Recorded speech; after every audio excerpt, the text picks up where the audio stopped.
Someone commented on another video about the topic we were discussing in this video known as the map video. For those of you who are new to the channel and are unaware of what I'm speaking of, this video that I did on the 11th of July is by far and away the most viewed, controversial video that the Florida Mach-E has ever put out. And the basic concept is this, that during the shit hits the fan scenario, SHTF, whatever you want to call it, if it would go on for 3 days, 4 days, a week, a situation where there was no power grid, if the economy would collapse, if the government would fall, if there would be some worldwide power outage, something like that is the idea. The most dangerous places to be after 7, 8, 10 days would not be California, Texas, Florida, Virginia, New York. The most dangerous places to be would be out in the middle of nowhere, anywhere near these prepper compounds. Now, I took a lot of heat for this. A lot of people disagree with this. They think this would be the best place to be because it's so far away from populated areas. What they're not taking into consideration in this is, pardon me, wrong picture, there we go, is the prison population. That in an emergency like that, while I know there is all this make-believe bullshit nonsense about them gassing the prisoners, which is not going to happen, if the guards don't show up, the families will show up and let these people out. One way or the other, these people are coming out. In a situation like that, more than likely the state governors would order these people released. And I've caught a lot of crap for this. Now, the comment that got me down this road, let's see if I can find it, is right here. Now, he made the comment on, I think, the wrong video. This one is about invading Venezuela from the 19th. But the comment is this. He said, "I agree. You are a fool and a sitting duck if you think you're going to hole up in a big-ass house. You need to abandon your home and learn to love the wilderness and become highly camouflaged.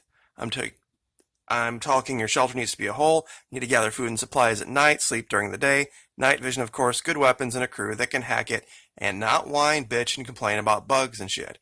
You will not survive out in the open in a house. You'll be outmanned and outgunned in no time. Also, if you need to stock up on food and can't find it yourself in the wild, just stop trying." And he adds here, and you got to start hitting the gym, hiking, fishing, rock climbing, because I notice a lot of you comfort preppers are quite overweight. You'll have no chance if you're winded after jogging half a mile. A pulled hamstring could be a death sentence in a real hostile survival situation. Well, guess what? He's getting a free Mach-E t-shirt. He absolutely is for this comment because it nails it.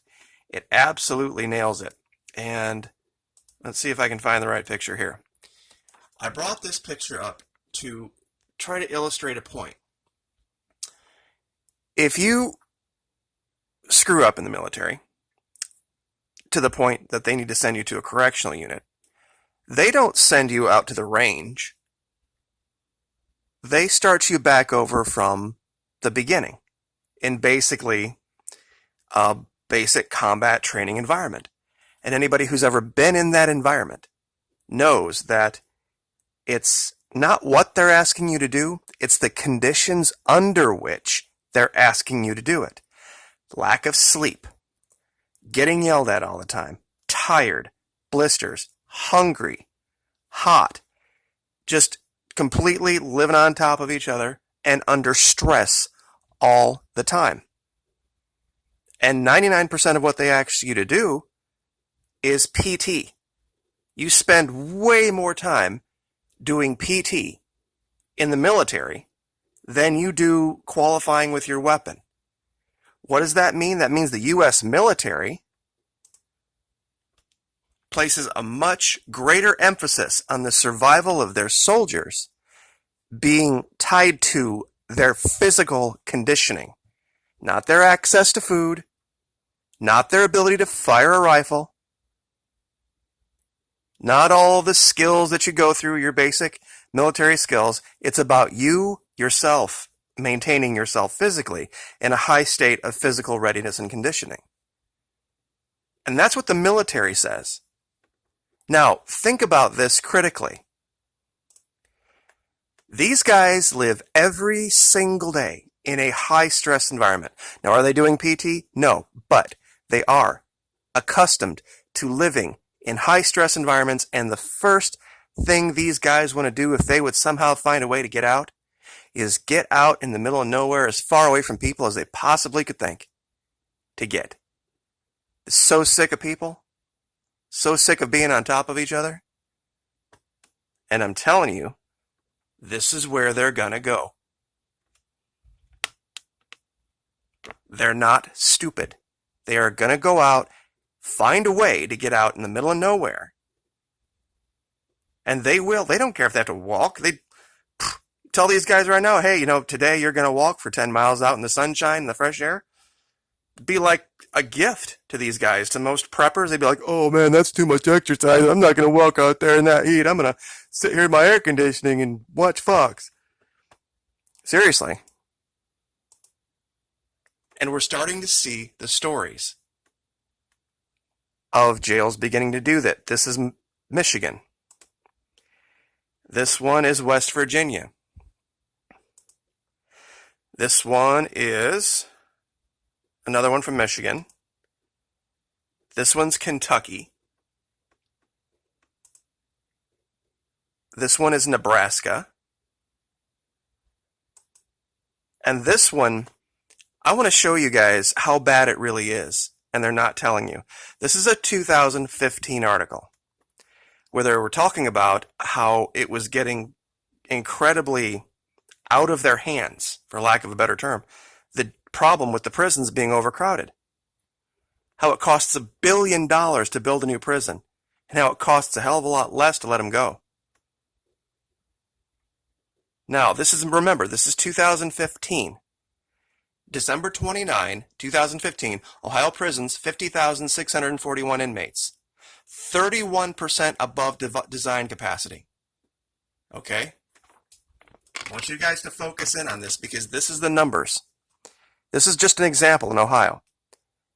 Now, this was their projection in 2015 that by this year, 2018, 51,350 would set a record for them. Now, this is what they were projecting at the time would be the case. Do you want to see what the actual numbers are? The actual numbers now are 52,175. They're 1,000 over projection. And remember, they were 30% over capacity in 15 with 3,000 less people. And this is the same story all the way across this country. You mark my words. If there is a problem, if there is an issue in this country that everybody's talking about, the internet goes down or some kind of financial collapse or something where things get nuts, and they don't have guards showing up for work, and they don't have food trucks rolling in to feed these people, and doctors aren't showing up for their jobs in these prisons, and these prisons start to riot, the governors will order these people released. There is this ridiculous thing about gassing or shooting inmates is just ridiculous. I've had over 1,000 people bring this up, and not one person has shown me one link to any document to confirm it or verify it. And besides, who is going to do it? I have had one person, well, I shouldn't say more than one person, come to the channel and say, well, the guards aren't going to show up, and then they're just going to shoot them. Who? Who is going to do this? There's no guard, no $10, $12, $15 an hour guard that's going to have as their duty for the day go down to cell block A and start firing at people randomly because the power's down. It's just ridiculous. And there is no system in these prisons where somebody can just sit back up in an office and press a button and poison gas just meanders out through the system. And they're not going to just leave them there. And even if they did, let's say that's the case, that they just left them there and then left. Those families would tear that place to shreds. They would find somebody, and I guarantee in an emergency situation, the governor would have a plan for this. And they would get in there, they would find an administrator, they would find somebody, and they would get access to that prison and they would let those people go. They would do something. And they're completely understaffed. They can barely handle it now. When they have everything working like it's supposed to. And if you're sitting out in the middle of nowhere, and you think because you've got Billy Bob and his shotgun, or you've been to the range, or all this kind of stuff, these guys will wait you out. You have to eat. You have to sleep.